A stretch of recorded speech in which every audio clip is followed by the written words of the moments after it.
Bagian 19. Sajak cinta yang sia-sia. Majnun sama sekali tak mengetahui tentang pernikahan Laila dengan Ibnu Salam, bahkan hingga 1 tahun berlalu. Ia tak juga berubah. Cinta telah mengubahnya menjadi pengembara buta dan mabuk, terhuyung-huyung dari satu tempat ke tempat lainnya tanpa tahu tujuan. Kesedihan telah membuat tubuhnya kurus dan pucat, dan keadaannya bertambah buruk dengan berlalunya waktu. Namun bagi penyakit yang dideritanya, penyakit cinta, tak ada obat yang dapat menyembuhkannya. Di suatu sore, seseorang melihatnya berbaring, kelelahan seperti biasanya, di bawah semak berduri yang menjalar bergelantungan. Majnun tak melihat datangnya seorang pengendara mendekatinya, ataupun bunyi derap unta, hingga sang pengendara itu berada sangat dekat dengannya. Sang pengendara, seorang pria berkulit kehitaman yang mengenakan jubah hitam, turun dari untanya dan berdiri di atas Majnun, bagaikan iblis hitam mengerikan. Suaranya sama menakutkannya dengan penampilannya. Ia menendang Majnun di bagian tulang kering dan berkata, "Hei kau, pemujaanmu telah menjauhkanmu dari dunia dan membiarkanmu tak sadar dengan apa yang sedang terjadi. Tapi izinkan aku mengatakan kepadamu, sia-sia saja kau mendedikasikan hatimu untuk Laila. Kau makhluk bodoh. Apakah kau benar-benar berharap ia akan tetap setia kepadamu? Apakah kau berpikir ia akan menunggumu? Apakah kau masih tetap mengharapkan datangnya sinar, sementara yang ada hanyalah kegelapan? Betapa tololnya dirimu. Lentera ketidakbersalahan yang bersinar, serta cinta yang kau harapkan dari jauh, hanyalah sebuah ilusi, sebuah muslihat. Cintanya untukmu hanya ada dalam imajinasimu.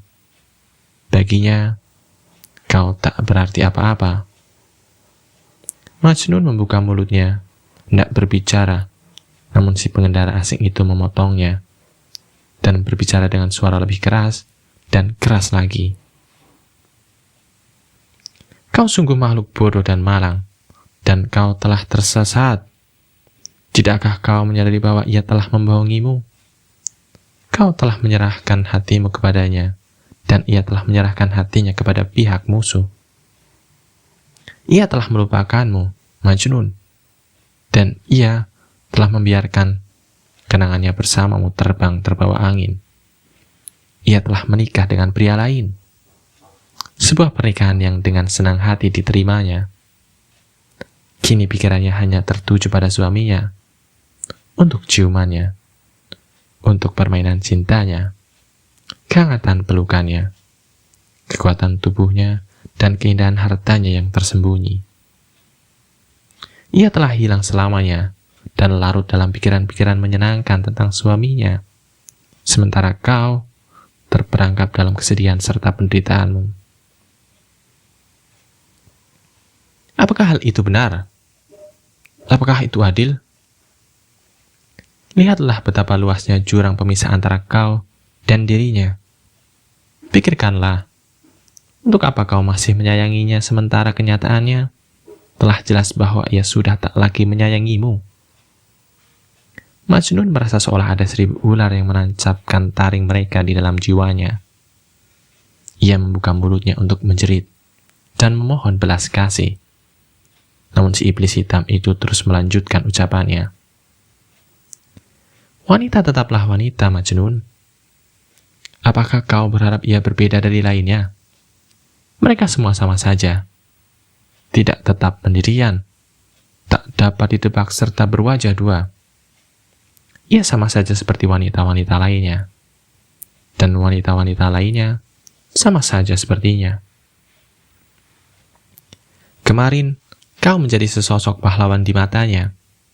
Hari ini, kau adalah iblis yang menyamar sebagai manusia. Kemarin, kau adalah segalanya baginya. Hari ini, kau tak berarti sama sekali. Memang benar bahwa wanita memiliki hasrat seperti kita, namun hasrat mereka hanya digerakkan oleh kepentingan pribadi semata. Ada kemunafikan serta kebohongan dalam apapun yang mereka lakukan. Memalukan sekali cara mempercayainya sedari awal. Apakah pria dapat mempercayai wanita? Jika kita mempercayai wanita, maka ia akan membalas kepercayaanmu dengan siksaan, dan kau pasti akan menyalahkan dirimu sendiri. Mengapa demikian? Karena seorang pria yang mempercayai seorang wanita patut disiksa. Seorang pria yang mempercayai seorang wanita dan meyakini bahwa wanita itu akan setia kepadanya adalah pria bodoh, dan dengan demikian ia patut menerima siksaan. Lagi pula, apalah artinya wanita? Seorang wanita tak lebih dari jamban penuh kepalsuan dan juga kesombongan, kekejaman, serta kebohongan. Memang benar, pada sampul luarnya wanita tampak bagaikan tempat berlindung yang menjanjikan ketenangan. Meskipun begitu, ganilah lebih dalam, dan yang akan kau dapatkan hanyalah gelombang masalah serta kekacauan. Sebagai musuhmu, ia merusak seluruh dunia dan membuatnya menentangmu. Sebagai temanmu, ia merusak jiwamu. Jika kau berkata, lakukan ini, bisa dipastikan bahwa ia takkan melakukannya. Jika kau katakan, jangan lakukan ini, bisa dipastikan ia akan pergi ke ujung dunia dan melakukannya. Saat kau menderita, ia akan bahagia. Ketika kau bahagia, ia akan berada di neraka. Begitulah kaum wanita, temanku, dan kau harus mengingatnya. Begitu ucapan sang pengendara hitam itu selesai, sebuah erangan putus asa keluar dari kedalaman jiwa Majnun. Ia terjatuh ke belakang, dan saat itu kepalanya menghantam sebuah batu dengan begitu kerasnya, hingga darah keluar dengan deras. Bagian air mancur yang mengubah warna pasir di bawahnya menjadi merah.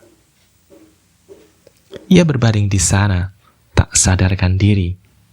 Bibirnya masih terbuka seakan menjeritkan sesuatu yang tak terdengar oleh siapapun. Sang pengendara yang entah sebenarnya manusia atau jin, merasa iba terhadap Majnun. Mungkin ia merasa malu dengan pengaruh ucapannya kepada si orang gila itu. Ia membungkuk di sebelah tubuh yang meringkuk, hingga Majnun kembali sadar. Lalu dengan suara yang lebih halus dari sebelumnya, ia memohon ampunan Majnun. Tolong dengarkan aku. Kumohon. Setiap kata yang kuucapkan kepadamu adalah kebohongan. Ini semua adalah lelucon yang menyedihkan. Tak lebih dari itu. Laila tak pernah membohongimu ataupun mengkhianatimu. Dan yang pasti, ia tak pernah melupakanmu. Bagaimana mungkin ia bisa melakukan itu? Dan tentang suaminya, ya, statusnya memang sebagai suami. Mereka telah menikah selama setahun, dan tak pernah sekalipun ia mengizinkan suaminya mendekatinya. Ya, ia memang menikah dengan pria itu, namun kesetiaannya hanyalah untukmu seorang. Ia telah mengurung dirinya dalam tendanya, dan di sanalah ia menderita. Berusaha untuk merawat hatinya yang hancur karena sangat mendambakanmu.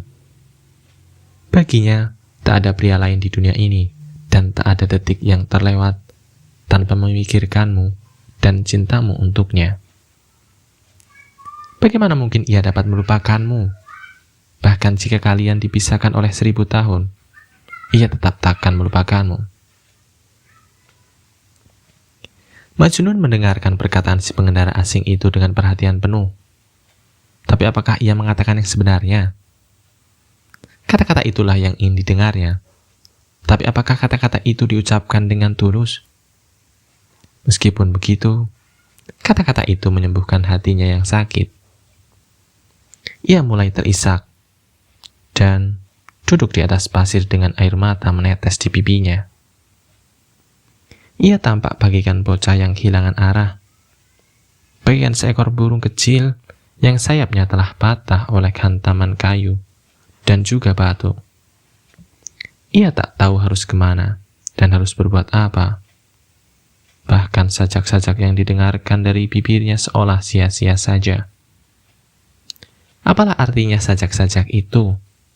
Pikirnya, jika untuk siapa ditujukannya sajak itu, takkan pernah mendengarnya. Majnun menyeret dirinya bagaikan hewan yang terluka. Kesedihannya telah membuat tubuhnya kurus. Nyaris tak ada hawa kehidupan dalam tubuhnya. Satu-satunya yang ada dalam pikirannya hanyalah Laila. Wajah Laila lah yang dilihatnya setiap kali ia memejamkan matanya. Dan bayangannya lah yang terus ada setiap ia membuka matanya kembali. Ia mendamba untuk berbicara dengannya. Tapi bagaimana caranya? Menyadari bahwa ia takkan pernah dapat mendendangkan sajak-sajaknya di hadapan Laila, maka ia meminta angin untuk menyampaikan kepada kekasihnya. Saat ia menyanyikan lagu-lagu cinta, angin membawa kata-katanya pergi, namun tak ada balasan. Anggur cinta yang tak terbalas sama pahitnya seperti wambut. Namun begitu besarnya hasrat Majnun, hingga ia tak sanggup menolak untuk meminumnya. Begitu ia menemuinya, sajak-sajaknya pun tak berhenti mengalir. Kau adalah penyebab kematianku saat aku masih hidup. Hasratku untukmu bertumbuh, dan aku memaafkanmu. Kau adalah sang mentari, sementara aku adalah sang bintang di tengah malam. Kau muncul untuk mempermalukan sinarku. Sorot matamu membuat setiap nyala lilin cemburu. Mawar-mawar berkembang dan bermekaran atas namamu. Berpisah darimu takkan pernah. Kuakui cinta dan kesetiaanku hingga aku mati. Aku akan tetap menjadi sasaran bagi seranganmu dan menderita siksaan. Saat aku mati, darahku yang mengalir akan menjadi milikmu.